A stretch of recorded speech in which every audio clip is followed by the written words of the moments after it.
I'd like to ask you if you've pondered about the fact that how we represent women in cinema, how that is internalized in society. I mean, if we are going to degrade women in cinema, then those values are also inculcated in the young. So have you given some thought to how we can represent women in a more meaningful, a more realistic, more humane manner? Yeah. Who's this to Wahida ji? Wahida ji, why don't you answer? Because from Chaudhary Ka Chand to Halkat Jawani, what a No, I can journey. answer it if But you you can, and then Wahida ji, go ahead. Because Mr. Bachchan, you also have sung songs in certain, I don't want to go into details, but perhaps. Yeah, sure.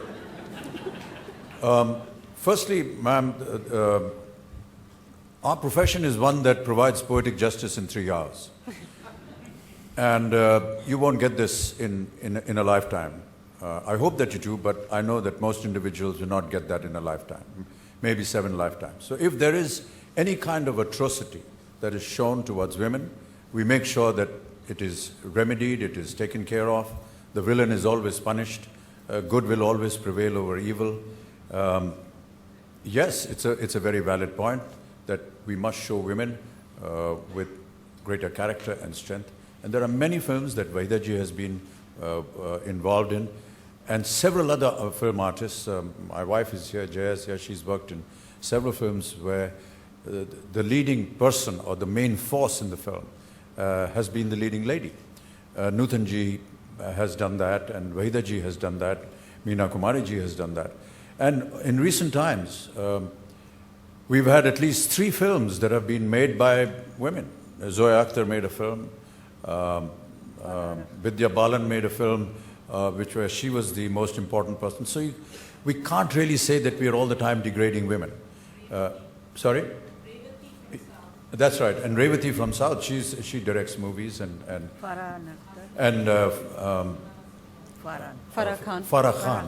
Farah Khan makes films. So there is a huge change in the concept, and we have grown with time to make sure that we don't really deprave women as such. We don't necessarily go out depraving them. But if there is a portion where something needs to be rectified, we need to show what is the evil effect of it so that we can take care of it in the last reel or in the last 2 reels in the climax. Wahida ji, what would you say about how women are portrayed in Indian cinema now? These days I would say they are improving. Earlier, because it's always a boy meets girl and, a sacrificing, bahu, things like that. But now it is different. And they are more broad-minded and to accept women doing anything. And now I'm really happy that what is happening these days is very good. One other point I want to make is that over the years, when I started in 1969, the only lady on set was the leading lady and one other lady, the mother of the leading lady, or who's sort of as a companion that came on. But I'd like you to come to our sets now. At least 80% of the people working on the film are women. And they're all very young and they're very good. And they do all kinds of jobs. They're right from running a camera to looking after production, to looking after costumes and hair, and of course is very normal. But they do production work, they do assistance, art direction, everything, and it's a very, very healthy sign.